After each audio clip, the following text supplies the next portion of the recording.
As a lot of you know, the original Black Ops 1 is one of my favorite games of all time. And as you probably also know, we are going to be returning to that universe with COD 2020.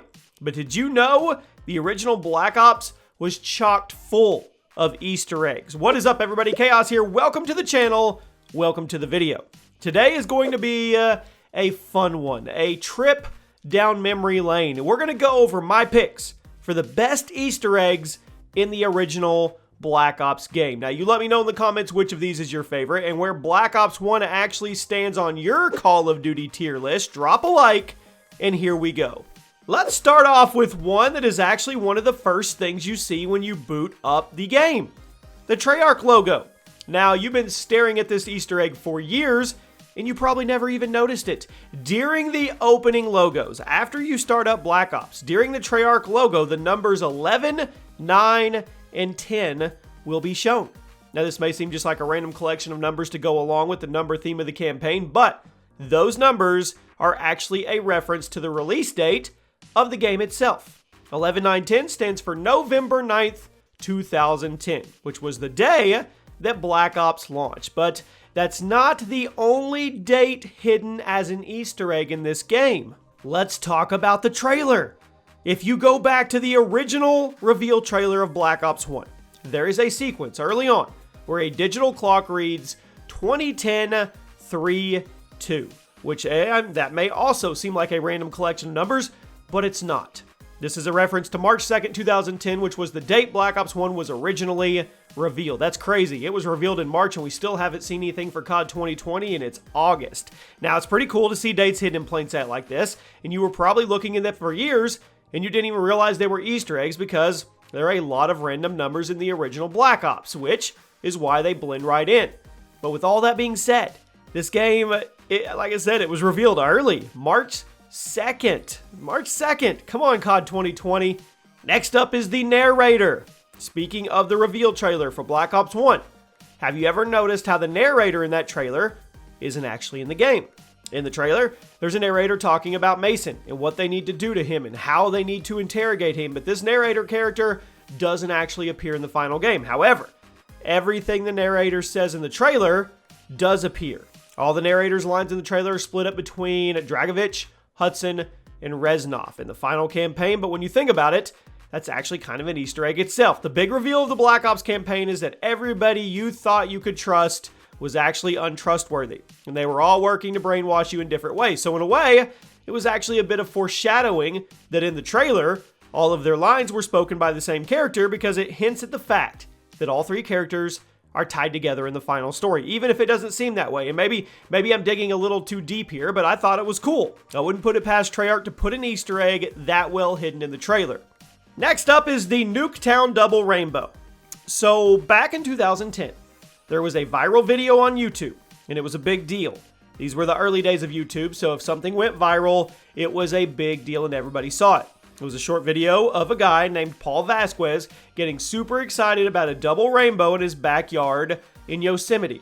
It was such a wholesome and fun video that it ended up going super viral. It got tens of millions of views, and of course, it made its way into the Treyarch offices during the development of Black Ops. So, as a little nod to this legendary video from YouTube history, they decided to actually put a double rainbow into one of the multiplayer maps, and it was Nuketown.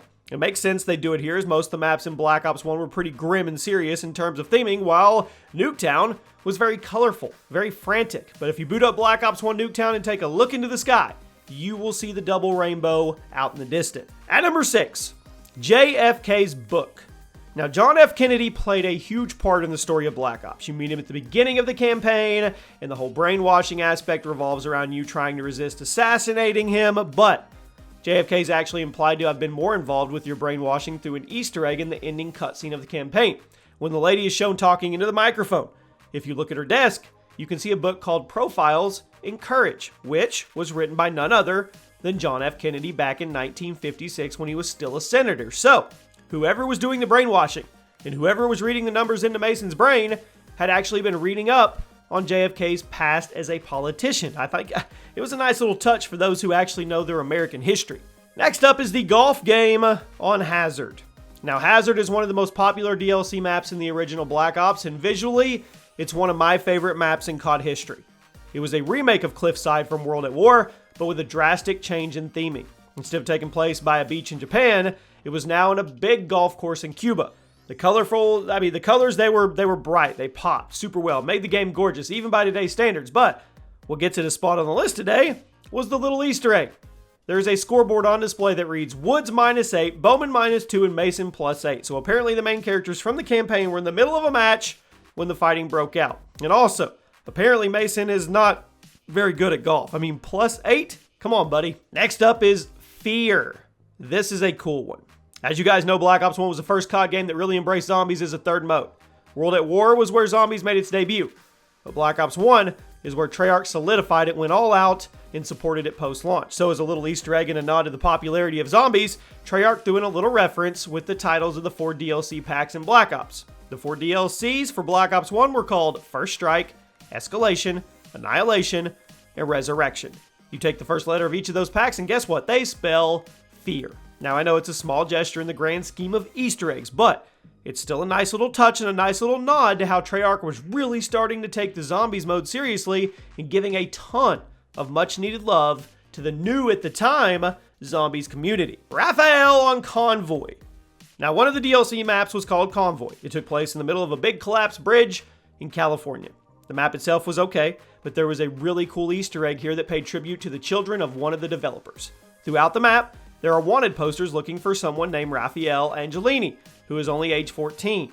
Some of these wanted posters will even say his crimes are pwning noobs and being awesome, but they also say he was loved by Treyarch and Activision. These posters are actually a real-life tribute to a 14-year-old named Raphael who is a big Call of Duty fan, but was diagnosed with leukemia during the development of Black Ops 1. So, as a way to pay tribute to their young fan, he was brought out to Treyarch Studios for a visit, and they immortalized him on one of the game's maps. It was a very touching tribute that I encourage you to go take a look at if you've never noticed it. At number 2, the Rolling Stones on Nuketown. Now, the Rolling Stones are one of the most famous rock bands of all time, and their music was extremely popular during the Vietnam and Cold War era. And as many of you probably know, there's actually a Rolling Stone Easter egg on Black Ops 1's Nuketown. There is. If you start up a game on Nuketown and you run around the map and decapitate all the mannequins in a certain amount of time, you hit the Rolling Stones song, Sympathy for the Devil. It will start playing through the map's loudspeakers for everybody to hear. It's actually a pretty awesome Easter egg, and it helped add a little bit of symmetry between the multiplayer and the single player, because that song had also been heavily featured in Black Ops 1 trailers, and it popped up in the campaign as well as part of the soundtrack. It's just cool. And finally, the main menu. You knew it was going to be number 1, and if you don't know about this, it's going to blow your mind. The main menu of Black Ops 1 is one of the most creative parts of the whole game, and to this day, I'm still amazed that they came up with this. So the main menu has you strapped into a chair being forced to watch various CRT monitors, which is where you choose what you want to do. Whatever you want, campaign, multiplayer, so on and so forth. But by doing a little button combination, you could actually stand up from the chair and start walking around the room. You can check out the CRT monitors, you can check out the notes on the table, you can look around for an exit, you can even play a game of Zork, which is one of the earliest video games ever made. This was such a great Easter egg, and when it was first discovered, it blew everybody's mind, and I wish modern COD games would do stuff like this. Nobody gets creative with their main menus anymore like Treyarch did. And there you have it, my friends. Those are some of the best Easter eggs hidden in Black Ops 1. There are many, many more. If you want me to do a follow-up update video down the road, we could do that, because I can think of 20 or 30 more that were really cool, but I had to rank them the best way I could. I hope you guys enjoyed the video. If you did, drop a like, and I'll see you soon.